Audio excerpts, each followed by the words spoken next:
Where a worker himself brings his grievance to the notice of the employer shall within 15 days communicate his decision in writing to the worker.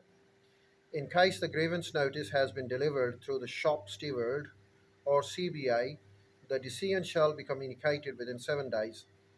If the employer fails to communicate or if the worker is dissatisfied with the decision, the worker or the shop steward may take this matter to the CBI or the Commission, who shall give its decision within 7 days, provided that the matter was taken to it within 60 days of the communication by the employer.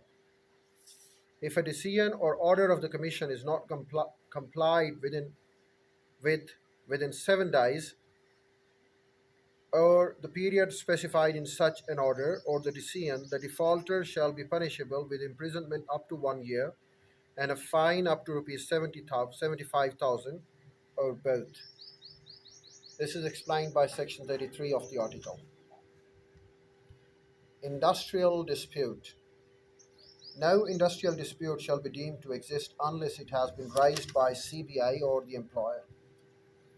The decision of the Commission shall be binding on all the employers and the workers, even though the dispute has been raised by Federation or Federation of the Trade Unions. After the decision of Commission, no CBA can raise any demand. The conciliator can ask the employer or any officer of the union connected with the dispute to appear before him. Negotiations. Well, there is a procedure of settlement of industrial dispute.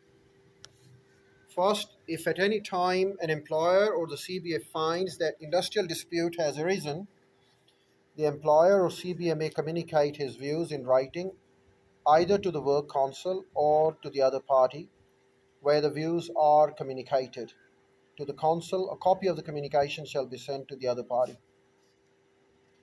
On receipt of the communication, the work council or the party receiving it shall try to settle the dispute by a bilateral negotiation within 10 days or within further period agreed upon by the parties.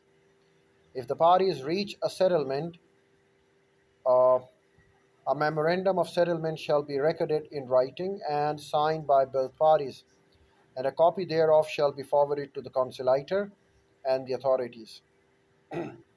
Where a settlement is not reached between the employer and the CBI, or if the views of the employer or the CBI have been communicated to the Workers' Council, if there is a failure of bilateral negotiation, the Works Council, the employer, or the CBI may, within 7 days from the end of the period, serve on the other party to dispute a notice of lockout or strike as the case may be. Conciliation.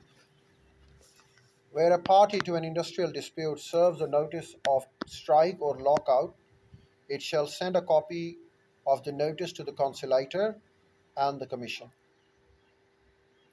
The conciliator shall call a meeting of the parties to dispute within 15 days of the purpose of settlement. The parties to a dispute shall be represented before the conciliator by persons nominated by them and authorized to negotiate and enter into an agreement binding on the parties. The conciliator may call the employer or any officer of the trade union by a notice in writing. The conciliator shall prescribe and suggest to either party to the dispute such concessions or modification in its demand to reach the settlement. If settlement of the dispute or of any matter in dispute is arrived at, the conciliator shall send a report to the Commission together with the memorandum of the settlement signed by the parties. If no settlement is arrived at within the period of the notice of strike or lockout, the conciliation proceedings may continue for such further periods as may be agreed upon the parties. Arbitration. If the conciliation fails, the conciliator shall try to persuade the parties to agree to refer the dispute to the arbitrator. The parties agree they shall make a request in writing for a reference of dispute to an arbitrator agreed upon by them. The arbitrator to whom a dispute is referred may be from the panel maintained by the Commission or any other person agreed upon by the parties.